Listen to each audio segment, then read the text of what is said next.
Sebenarnya di Grand Prix Malaysia Sepang 2022 akhir pekan lalu Marc Marquez dan HRC itu nyambi balapan juga persiapan untuk jelang tes pramusim pertama 2023 yang akan dilakukan pasca race weekend terakhir 2022 di Valencia nanti. Marc dikabarkan banyak mencoba part-part baru mulai dari Aero Wing Ain telah dikenalkan di Phillip Island. Sasis yang sama sekali baru dan belum pernah dipakai sebelum ini sampai akhirnya wing buritan ala Stegosaurus pun dipakai.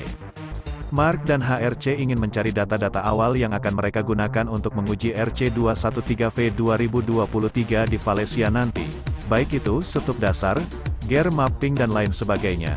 Semenjak selesai sesi kualifikasi di mana Marc berhasil start dari row terdepan, ia sebenarnya terlihat agak sedikit bingung. Bukan karena referensinya pada crash semua, namun secara umum karena ia masih merasa bahwa performanya tidak maksimal itu. Namun tetap bisa front row tanpa slipstreaming. Di balapannya sendiri, Marquez mempertahankan posisi keempatnya di lap pembuka. Sebelum turun ke posisi ketujuh, dia bertarung melawan rekan setimnya tahun depan, Joan Mir, Alex Rins dan disalip oleh Jack Miller di lap terakhir. Itu balapan yang panjang dan sulit. Tapi itulah yang saya harapkan karena performa hari Sabtu tidak normal.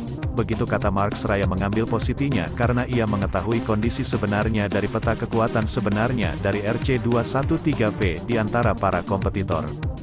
Saat time attack, Anda bisa melakukannya, tetapi dalam balapan saya memulai dengan awal yang kuat dan kemudian saya segera melihat bahwa saya kehilangan waktu di trek lurus utama dan mengambil risiko terlalu banyak. Motornya lambat sepanjang akhir pekan, Anda harus mendorong lebih keras di tikungan. Kalau hanya untuk satu lap saja, Anda bisa melakukannya, tapi untuk jarak balapan degradasi ban menjadi lebih besar dari biasanya. Jelang final di Valencia, Honda diambang kenyataan terburuk yakni mengakhiri musim 2022 tanpa sekelai pun juara seri. Marc tentu akan berusaha dengan segala cara untuk menyelamatkan kehormatan merek Jepang dan menghindari catatan negatif lainnya walaupun ia tahu Ricardo Tormo adalah salah satu sirkuit anti-clockwise yang tidak ramah untuknya secara statistik. Marc Marquez sudah menjajal beberapa fitur baru, seperti swing arm Kalex dan aeropack baru.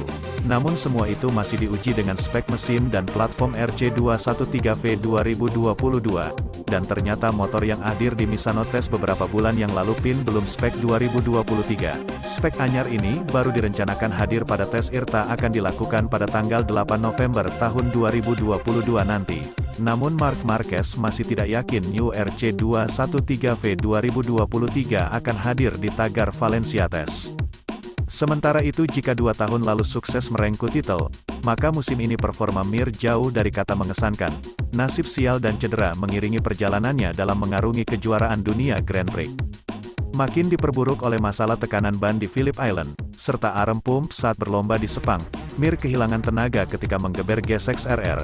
Akhirnya harus puas finish P19, sedangkan Alex Rins 5 besar. Sepertinya saya mengalami episode sindrom kompartemen, arem pump. Ini adalah trek cukup menuntut pada tahun-tahun sebelumnya. Tapi dulu tidak seperti ini, ucapnya melansir MotoGP.com. Saya tidak bisa memahami tekanan, rem, yang saya lakukan dan saya kehilangan semua kekuatan di lengan kanan, itulah yang terjadi. Mir tak menampik kekecewaan atas raihan dalam MotoGP Malaysia. Apalagi, diungkapkannya Suzuki memiliki potensi untuk jadi penantang pabrikan rival. Namun, lengan yang kehilangan tenaga sulit dikontrolnya. Yang membuat saya sedih adalah saya tidak melihatnya datang, karena biasanya, kami berbicara dengan fisioterapis, bahwa saya selalu mengeluh sedikit tentang punggung atau leher, tetapi saya tidak pernah mengeluh tentang lengan, tutur tanda pagar 36. Saya ingin menemui dokter untuk menghindari hal ini, arem pump, karena saya tidak bisa membiarkan hal ini terjadi pada saya lagi. Itu tidak bisa menjadi alasan untuk menyelesaikan akhir pekan seperti ini. MotoGP 2023 bakal menandai babak baru Mir sebagai pembalap Honda. Spaniard akan tandem dengan Marc Marquez. Duet keduanya begitu dinanti, lantaran pernah menjadi juara dunia. Tetapi, sebelum turun balapan menggunakan RC213V, Mir menjalani tes pramusim lebih dulu. Dimulai di Valencia, lalu dilanjutkan tes Sepang dan uji coba di Portimao.